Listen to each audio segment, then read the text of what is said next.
Welcome students to our today's new video. सोचिए अगर हमारे बॉडी में कुछ ऐसे सेल हैं जो ना ही डिवाइड कर रहे हैं ना ही मर रहे हैं, ये सिर्फ हमारे हेल्थी सेल्स को इन्फेक्ट कर रहे हैं और उनकी फंक्शनिंग को हैम्पर कर रहे हैं। साइंटिस्ट ऐसे सेल्स को सेनेसेंट सेल कहते हैं और पॉपुलरली इन्हें ज़ॉम्बी सेल्स कहा जाता है। तो स्टूडेंट्स, आज के वीडियो में हम देखने वाले हैं कि ज़ॉम्बी सेल्स हमारे बॉडी में कैसे फॉर्म होते हैं, इनका मैकेनिज्म क्या है और ये दूसरे सेल्स को कैसे हार्म करते हैं और हमारे बॉडी की फंक्शनिंग को ये कैसे इनहिबिट करते हैं और ये किल क्यों नहीं होते और इन्हें ज़ॉम्बी सेल क्यों कहा जाता है और क्या ज़ॉम्बी सेल्स को रिमूव करने पर हमारी एजिंग की प्रोसेस स्लो हो सकती है। तो स्टूडेंट्स, ये सब आज हम ज़ॉम्बी सेल्स के वीडियो में समझने वाले हैं। तो स्टूडेंट्स, देर ना करते हुए स्टार्ट करते हैं हमारा ये वीडियो। तो स्टूडेंट्स, हमारे बॉडी में कई millions of billions of cells है जो रेगुलरली फॉर्म होते हैं और डेथ होते हैं। अपोप्टोसिस, ऑटोफेजी, ये मैकेनिज्म से हमारे बॉडी में सेल्स को रिमूव किया जाता है और हेल्थी सेल्स नए फॉर्म होते रहते हैं। पर ज़ॉम्बी सेल्स क्या है और ज़ॉम्बी सेल्स के फॉर्म होने के पीछे का कारण क्या है? तो स्टूडेंट्स, हमारे बॉडी के नॉर्मल सेल जब DNA damage, telomerase shortening, reactive oxygen species, mitochondrial dysfunction और ऑन्कोजेन एक्टिवेशन ऐसे स्ट्रेस, इसे सेलुलर स्ट्रेस कहते हैं। डीएनए डैमेज, टेलोमरेज शॉर्टनिंग और ROS, mitochondrial dysfunction, oncogene activation, ये सब क्या है स्टूडेंट्स? ये सब है एक सेलुलर स्ट्रेस। और जब ये सब सेलुलर स्ट्रेस एक सिंगल सेल के अंदर एक्यूमुलेट होने लगता है तो उसके अंदर कुछ मैकेनिज्म एक्टिवेट होते हैं और ये सेंसरी मैकेनिज्म एक्टिवेट होने पर सेल की फंक्शनिंग हैम्पर होती है। तो स्टूडेंट्स, सेलुलर स्ट्रेस के बाद स्ट्रेस सिग्नलिंग एक्टिवेट होता है क्योंकि हर नॉर्मल सेल के अंदर स्ट्रेस सिग्नलिंग प्रेजेंट रहती है। अगर डीएनए डैमेज है तो वहां पर ATM, ATR, cell signalling molecule ये एक्टिवेट होते हैं और ये मेनली डीएनए डैमेज जैसे सेलुलर स्ट्रेस के अंदर एक्टिवेट होते हैं। और इनका काम क्या है स्टूडेंट्स? इनका काम है guardian of genome. Guardian of genome को फायर करना।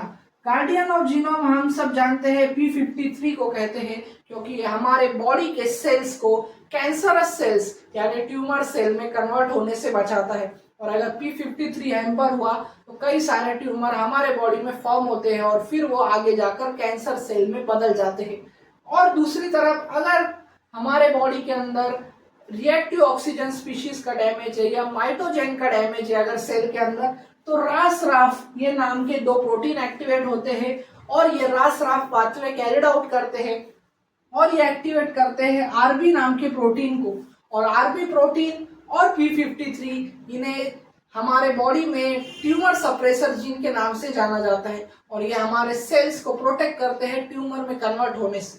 तो स्टूडेंट्स, जब ये दोनों P53 और आरबी या दोनों में से कोई एक एक्टिवेट हुआ, क्यों एक्टिवेट हुआ? क्योंकि स्ट्रेस सिग्नलिंग की वजह से, और स्ट्रेस सिग्नलिंग के कैस्केड की वजह से P53 और आरबी एक्टिवेट हुए और इनका एक ही काम है स्टूडेंट, सेल साइकिल को अरेस्ट करना। यानी जो सेल साइकिल माइटोसिस हमारे सेल के अंदर होता रहता है ये उसे अरेस्ट कर लेते हैं। यहाँ पर क्या होता है स्टूडेंट्स? सेल साइकिल अरेस्ट, यानी ये जो एंजाइम सेल साइकिल के अंदर इन्वॉल्व होते हैं उन्हें ये ब्लॉक कर देते हैं और फिर वो सिंगल सेल डिवाइड नहीं होगा और वो एक सेल साइकिल अरेस्ट स्टेज में चला जाएगा जिसे सेल सेनेसेंट स्टेज कहते हैं।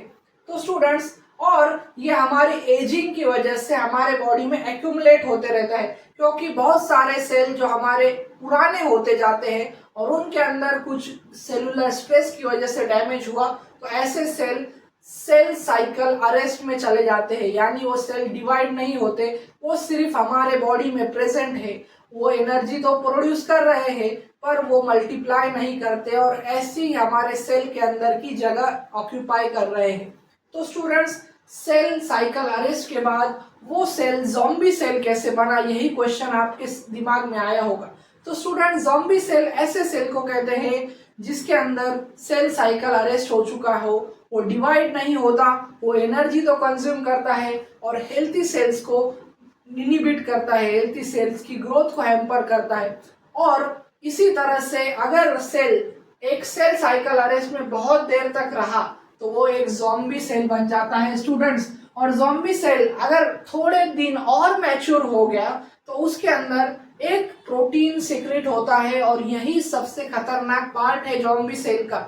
ज़ॉम्बी सेल पहले तक था जब अर्ली स्टेज में वो सिर्फ आपके सेल के अंदर एक जगह ले चुका था आपके बॉडी के अंदर, भले ही वो डिवाइड नहीं कर रहा था, वो उसकी फंक्शनिंग प्रॉपर नहीं हो रही थी, वो एनर्जी कंज्यूम कर कर जीवित तो था। पर स्टूडेंट्स अब क्या हुआ, जैसे ही और कुछ मैचुरेशन के डेज गुजर गए, ये SASP नाम के प्रोटीन्स को सेक्रेट करने लगा। स्टूडेंट्स SASP ये सबसे खतरनाक पार्ट है एक ज़ॉम्बी सेल का। ये है सेनेसेंट एसोसिएटेड सेक्रेटरी फिनोटाइप्स। और ये SASP क्या करता है स्टूडेंट, SASP नेबरिंग सेल पर इंफ्लामेटरी मॉलिक्यूल्स रिलीज करता है। क्या करता है स्टूडेंट्स, ये इंफ्लामेटरी मॉलिक्यूल्स रिलीज करता है। समझ लो एक ज़ॉम्बी सेल है, उसके बगल में एक हेल्थी सेल है, तो ये इंफ्लामेटरी मॉलिक्यूल जाकर इस सेल पर ऐड करेंगे और ये inflammatory molecule mainly IL-8, IL-9 ये कैटेगरी को बिलोंग करते हैं, प्रोटीनेज, और कई सारे एंजाइम भी रिलीज करता है। अब इंफ्लामेटरी मॉलिक्यूल क्या करेंगे स्टूडेंट्स, अगर एक हेल्थी सेल पर इंफ्लामेटरी मॉलिक्यूल चले गए तो वो सेल डैमेज होता है, वहां पर टिश्यू डैमेज होता है, ऑर्गेनिज्म का सेलुलर फंक्शनलिटी हैम्पर हो जाती है स्टूडेंट्स। क्योंकि अगर एक सेल लाइन है वहां पर ज़ॉम्बी सेल्स ने इंफ्लामेटरी मॉलिक्यूल रिलीज किया तो उस सेक्शन पर भी वही इम्पैक्ट होगा जैसे नेक्रोसिस की कंडीशन में होता है। वहां पर उस सेल के अंदर ब्रूजेस क्रिएट होगा, टिश्यू डैमेज होगा, फाइब्रोसिस होगा, और इसी वजह से ज़ॉम्बी सेल ऐसे ही नेबरिंग सेल को मारता हुआ चला जाता है। तो स्टूडेंट्स फिर इसका इलाज क्या है, क्योंकि ज़ॉम्बी सेल्स क्या करते हैं, SASP बनाते हैं और नेबरिंग सेल में इन्फ्लामेशन क्रिएट करते हैं, और ये ऐसे सेल हमारे बॉडी के अंदर टिश्यूज में उनकी फंक्शनिंग हैम्पर करते हैं। ऑर्गन में हुआ तो ऑर्गन इन्फ्लामेशन होता है। तो इन्हें रिमूव करने के लिए साइंटिस्ट ने ट्रीटमेंट में क्या बनाया है स्टूडेंट्स, इन्होंने बनाया है सेनोलाइटिक ड्रग्स। क्या बनाया है, सेनोलाइटिक ड्रग्स। और ये सेनोलाइटिक ड्रग्स क्या करते हैं, ऐसे सेनेसेंट हुए सेल्स को रिमूव करते हैं, और इनके ऊपर रिसर्च जारी है और स्पेसिफिकली रिमूव करने के लिए। तो स्टूडेंट्स ज़ॉम्बी सेल कब एक्यूमुलेट होते हैं हमारे बॉडी में, तो जैसे जैसे हमारा एज बढ़ता है स्टूडेंट्स, जैसे जैसे हमारी एज बढ़ती है हमारा इम्यून सिस्टम डाउन होता चला जाता है, उसकी उतनी इफेक्टिविटी नहीं होती जैसे अर्ली स्टेजेस में हुआ करती थी, और इसी वजह से ज़ॉम्बी सेल्स का एक्यूमुलेशन हमारे बॉडी में बढ़ता है और ये हमारी एजिंग को भी फास्ट करता है। क्योंकि अगर ये नेबरिंग सेल पर इन्फ्लेमेशन करता रहेगा तो वो सेल भी अपनी फंक्शनलिटी लूज कर देंगे और वहाँ पर टिश्यू डैमेज होता रहेगा, और इसी वजह से एजिंग स्टार्ट होती है स्टूडेंट।